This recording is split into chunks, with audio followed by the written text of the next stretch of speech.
Bahujan Samaj party के राष्ट्रीय अध्यक्ष बहन मायावती के जरिए ऑल इंडिया की एक बड़ी बैठक फिर एक बार बुलाई गई है। साल के दूसरे ही बार ये इतने कम समय में बुलाई गई बहुजन समाज पार्टी की अहम बैठक कहीं ना कहीं इस बात का इंतजार है और लगातार सूत्रों के हवाले से अनेकों खबरें भी निकल कर आ रही है कि आखिर कल 2 मार्च को लखनऊ के प्रदेश कार्यालय में जिस तरीके से तमाम जिम्मेदार पदाधिकारियों को बहन मायावती ने बुलाया है, आखिर क्या कुछ होगा। पिछले मीटिंग के बाद बहुजन समाज पार्टी के अंदर काफी कुछ हुआ। आपने देखा कि किस तरीके से कई प्रदेशों के प्रभारी रहे, राज्यसभा सांसद रहे डॉक्टर अशोक सिद्धार्थ, इनको बहुजन समाज पार्टी से बहन मायावती ने गुटबाजी के चलते तत्काल प्रभाव से निष्कासित किया। इसी के साथ साथ नितिन सिंह, इनको भी बहुजन समाज पार्टी से बाहर का रास्ता दिखाया। इस बीच कई नेताओं को भी बहन मायावती के जरिए निष्कासित किया गया है। अब समझना यह जरूरी है कि तमाम इस बैठक को लेकर विधानसभा जो चुनाव जिस तरीके से उत्तर प्रदेश में होने वाले हैं 2027 के चुनाव को लेकर काफी कुछ चीजें बहन मायावती के जरिए साझा की जाएगी। इस बात को भी अटकलें लगाई जा रही है। आकाश आनंद को भी लेकर बहन मायावती के जरिए काफी कुछ कहा जाएगा, काफी कुछ दिशा निर्देश भी दिए जाएंगे, ये भी कहने के कहा जा रहा है। अब इस तमाम चीजों के पीछे की क्या कुछ सच्चाई है और क्या क्या हो सकता है, वो तमाम चीजें हम जानने समझने की कोशिश करेंगे। हमारे साथ हमारे चैनल नेशनल चौपाल के को फाउंडर इंजीनियर स्नेहा जी है और जानेंगे इनसे कि क्या कुछ होगा कल और किस तरीके से बहन मायावती की लगातार तमाम जो बैठकें हैं उन बैठकों में हमेशा से वो मौजूद रहती है और जो कुछ चीजें होती है वो बहुजन समाज पार्टी के लखनऊ प्रदेश के कार्यालय से सीधा जो तस्वीर है वो आपके साथ साझा करने का सिलसिला नेशनल चौपाल का लगातार जारी रहता है। क्या कुछ होगा स्नेहा जी, किस तरीके से देख रहे हैं? इसके पहली बैठक जो है बहन मायावती ने 29 तारीख को की थी, अब दिल्ली के बाद ये लखनऊ की बड़ी अहम बैठक है। आपके अनुमान से क्या सोच रहे, क्या हो सकता है कल? देखिए, ये तो समीक्षा बैठक है और लगातार इसकी ऐसी बैठकें होती रहती हैं। जी। और नेशनल लेवल की जो मीटिंग्स है, हाल ही में ये बहुत महत्वपूर्ण बात है कि जनवरी में हुई, अब फिर से जो है वो मार्च में हो रही है और सिर्फ 1 महीने का गैप है लगभग लगभग। तो इन 1 महीने में जो कुछ चीज़ें हुई है उन चीज़ों को लेकर एक हम ये कह सकते हैं कि एक साथ उसका क्लेरिफिकेशन, क्योंकि सब लोग जानना चाहते हैं कि मान्यवर कांशीराम साहब के साथ जिन्होंने इतना वक्त बिताया और बहन जी ने हालांकि गुटबाजी कही है, फिर भी उसका जो डेप्थ क्लेरिफिकेशन है कि आखिर ऐसी क्या वजह रही होगी जो जो कि काफ़ी महत्वपूर्ण रही होगी जिसको लेकर बहन मायावती जी को ऐसा फैसला करना पड़ा। तो ये एक बड़ा कारण होगा, क्योंकि इसकी चर्चा तो की जाएगी डॉक्टर अशोक सिद्धार्थ को लेकर कि बहुत काफ़ी लंबे समय से उन्होंने बहुजन समाज पार्टी में अपना समय दिया है। तो ये एक रहेगी। दूसरी ये बात है कि अब आने वाले 15 मार्च को मान्यवर कांशीराम साहब, इनके जयंती का दिन रहेगा। जी। तो बहुजन समाज पार्टी के संस्थापक हैं जिन्होंने DS4, बाम सेफ और BRC और बहुजन समाज पार्टी, ये तमाम संगठन अलग अलग समय पर बनाए। तो ऐसे में बहुजन समाज पार्टी के लिए मान्यवर कांशीराम साहब बेहद ही महत्वपूर्ण शख्स है। तो उनकी जयंती को लेकर बसपा कैसे देखती है या फिर क्या प्लान किया जा रहा है? अभी अब तक जो बात की जा रही थी वो थी कि प्रदेश कार्यालय पर होगी और जोन लेवल पर होगी। तो अब हो सकता है उसमें कुछ बदलाव हो। तो ऐसे ही कई बातों पर जो है वो कई विषयों पर चर्चा हो सकती है। और जो बैनर्स देख रहे हैं, फ्लैग्स बैनर्स, उसमें साफ साफ बहन मायावती जी के इस बैठक के मुख्य उद्देश्य उन्होंने बताया कि संगठन की समीक्षा, पार्टी के संगठन की मजबूती, ये एक मुख्य बैठक का उद्देश्य उन्होंने बताया।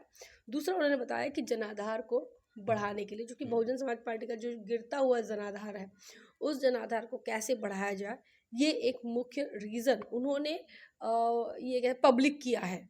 जी। तो एक चीज ये भी है कि आपने एक बैनर का जिक्र किया। बैनर में अगर बात करेंगे तो बहुजन समाज पार्टी के जो नेशनल कोऑर्डिनेटर आकाश आनंद, इनकी जो तस्वीर कहीं की गुम है, दिखाई नहीं दे रही। क्या इसके पीछे की वजह हो सकती है? क्योंकि डॉक्टर अशोक सिद्धार्थ इनको बहुजन समाज पार्टी से निष्कासित करने के बाद आकाश आनंद का इस ऑल इंडिया की बड़ी बैठक में बैनर से तस्वीर ना होना क्या कुछ संकेत है? ये पारिवारिक मनमुटाव का एक उदाहरण हम कह सकते हैं। क्योंकि अब तक बहन कुमारी मायावती जी की तरफ से इस बात के लिए, मतलब आकाश आनंद के लिए, कोई फिलहाल कोई भी बयान नहीं आया है। हम ये देख रहे हैं कि बहन जी जो है इस विषय को टालते हुए नजर आ रही है। अगर उनको क्लियरिफिकेशन भी देना है तो हमें लगता है कि वो अपने पार्टी के कार्यकर्ताओं को और नेताओं को देगी। वो मीडिया को बताना या फिर और भी इसकी चर्चा हो, ऐसा इस प्रकार से शायद बहन जी नहीं चाहती होगी। तो ये एक बात हो सकती है, और हो सकता है कि ईशान को इंट्रोड्यूस किया जा सकता है, मतलब उनकी उपस्थिति रहेगी। जी। एक चीज ये भी है कि समाजवादी पार्टी और बहुजन समाज पार्टी का जो गठबंधन होगा, इस तरीके की चीजें भी कहने के सुर्खियों में देखी जा रही, तमाम खबरें भी चल रही है। क्या इस पर कुछ चर्चा हो सकती है, इसकी कोई उम्मीद लगाई जा सकती है? नहीं, अभी गठबंधन को लेकर ऐसी चर्चाएं नहीं की जा सकती, क्योंकि अभी उत्तर प्रदेश पहला टारगेट नहीं है। उत्तर प्रदेश से पहले बिहार का टारगेट है। तो बिहार का पहले चुनाव होना है। तो बिहार में अगर कुछ राजनीतिक गतिविधि होती, क्योंकि पिछले बार बिहार के अंदर 2 एमएलए बहुजन समाज पार्टी के खाते में आए थे, लेकिन उस समय बहुजन समाज पार्टी का गठबंधन एआईएमआईएम के साथ था। तो एआईएमआईएम के साथ होने के बाद भी वह जो दोनों एमएलए हैं वो टूट गए और टूटकर चले गए। तो इससे भी बहुजन समाज पार्टी गठबंधन से बच सकती है, मतलब नहीं करेगी, ऐसे कयास लगाए जा रहे हैं। लेकिन राजनीति में कोई भी समीकरण जो है वो ऐसा नहीं है कि परफेक्शन नहीं है कि यही परमानेंट होगा, यही सॉल्यूशन परमानेंट होगा। तो अगर जिस प्रकार से राहुल गांधी का बयान आया था रायबरेली में, तो उस बयान से ये लग रहा था कि हो सकता है कि कांग्रेस जो है इस बात को प्रचारित कर रही है कि बहुजन समाज पार्टी के साथ वो आना चाहते हैं। लेकिन अभी ऑथेंटिसिटी तो कुछ प्राप्त नहीं हुई है। राहुल गांधी ने तो उसमें बहाव में आकर कह दिया है ना, चूंकि वो शेड्यूल कास्ट के लिए वो संबोधित कर रहे थे, तो उन्हें लगा कि शेड्यूल कास्ट को कहाँ कैसे टच होगा हार्ट में, इसीलिए उन्होंने बहन जी का जिक्र किया। फिर उदित राज ने भी वो बयान दिया हाल ही में बहन मायावती को लेकर। तो वो भी ये कह सकते हैं कि उदित राज का जो बयान है वो कांग्रेस से जोड़कर देखा जा रहा था, तो राहुल गांधी को लगा कि हम कवर कर लेते हैं। तो ये एक चीज हो सकती है। राहुल गांधी का और समाजवादी पार्टी का अखिलेश यादव का शायद कुछ बन नहीं रहा है। तो उत्तर प्रदेश में पॉसिबिलिटी हो सकती है, लेकिन अभी हमें लगता है कि उत्तर प्रदेश में बहुजन समाज पार्टी अपने संगठन पर जोर देगी। अपने संगठन को मजबूत बहुजन समाज पार्टी को करना होगा, और इसीलिए वो जनाधार को बढ़ाने की बात बहन मायावती जी के फ्लैग्स में देखने को मिल रही है। अभी हाल ही में एक बिहार में हमने देखा कि कांशीराम साहब की एक जो जयंती का कार्यक्रम हुआ, एक बड़ा जन सैलाब था, काफी सारे लोग थे। संत रविदास जी, जी, संत रविदास जी की जयंती है ना, संत रविदास महाराज जी की जयंती। तो संत रविदास महाराज जी की जयंती पर जो बहुजन समाज पार्टी ने जो यात्रा निकाली, जो रैली निकाली, उसमें हाथी भी दिखाई दिए। हाथी पर जो अनिल कुमार दिखाई दिए, बहुजन समाज पार्टी के राज्यसभा सांसद रामजी गौतम भी दिखाई दिए। तो क्या बिहार में आरजेडी के साथ कुछ बात बन सकती है बसपा की इस बार? क्या उसको लेकर कुछ दिशा निर्देश बहन मायावती के जरिए हो सकते हैं? देखिए, ये इसके जो चांसेस है, पॉसिबिलिटीज को नकारा नहीं जा सकता कि नहीं हो सकता, क्योंकि अब बहुजन समाज पार्टी को एनी हाउ रिजल्ट भी देना होगा। क्योंकि अब जो इवोल्यूशन होगा और इसमें जो इवेलुएट किया जाएगा, इसमें बहुजन समाज पार्टी की राष्ट्रीय मान्यता भी शामिल रहेगी। और उस राष्ट्रीय मान्यता के लिए जो कुछ भी शर्तें हैं, उन शर्तों में बहुजन समाज पार्टी का जनाधार सबसे मुख्य है।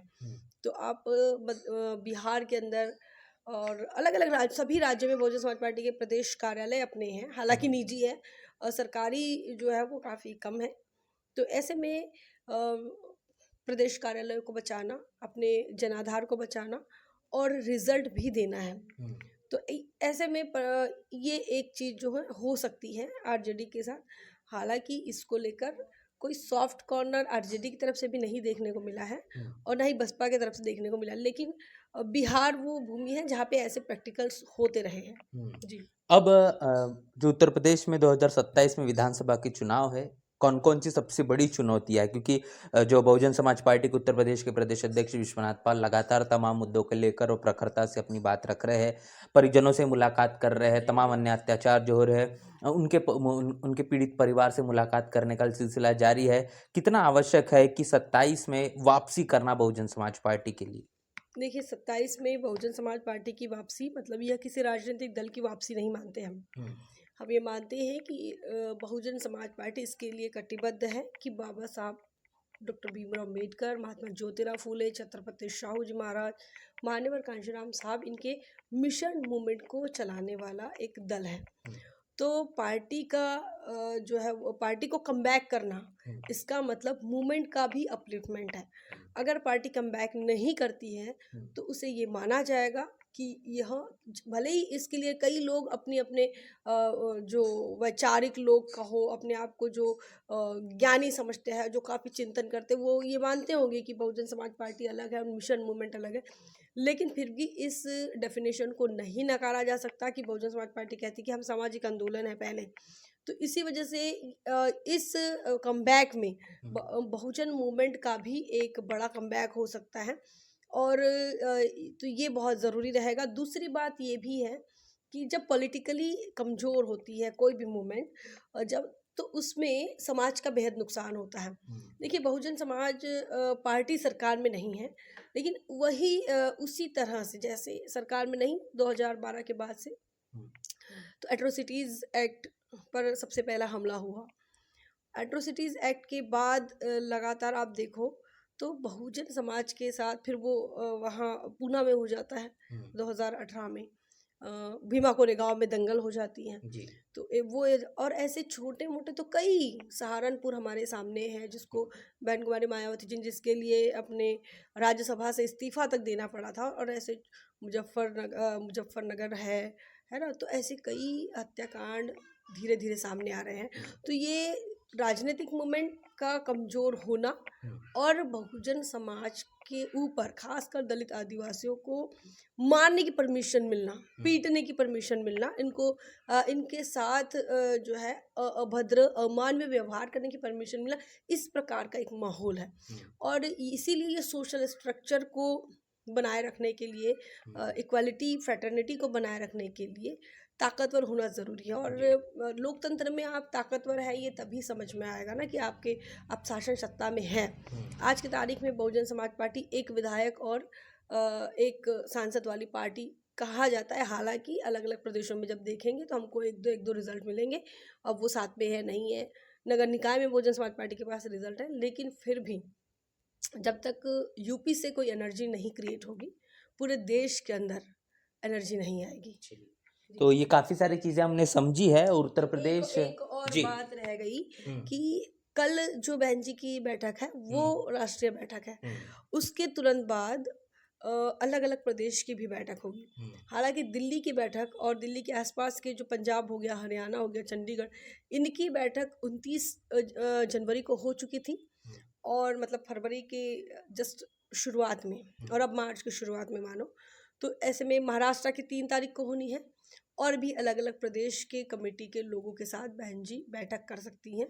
तो ये एक तो ओवरऑल होगी, उसके साथ साथ जिन प्रदेशों पर फोकस करना है और जहां पर बहुजन समाज पार्टी कुछ अच्छा रिजल्ट दे सकती है उन प्रदेश के लोगों को बहन मायावती जी ने अलग अलग से फिर से बुलाया है। तो ये मीटिंगों का सिलसिला लगभग अभी चालू रहेगा कुछ दिनों तक। तो हमने काफ़ी सारी चीज़ें समझी आज पूरी की पूरी बातचीत में कि आखिर कल 2 मार्च को बहन मायावती की कौन से ऐसे बड़े फैसले होंगे जिसके कारण लगातार बहुजन समाज पार्टी सुर्खियों में है, राजनीतिक हलचल बनाए हुए है।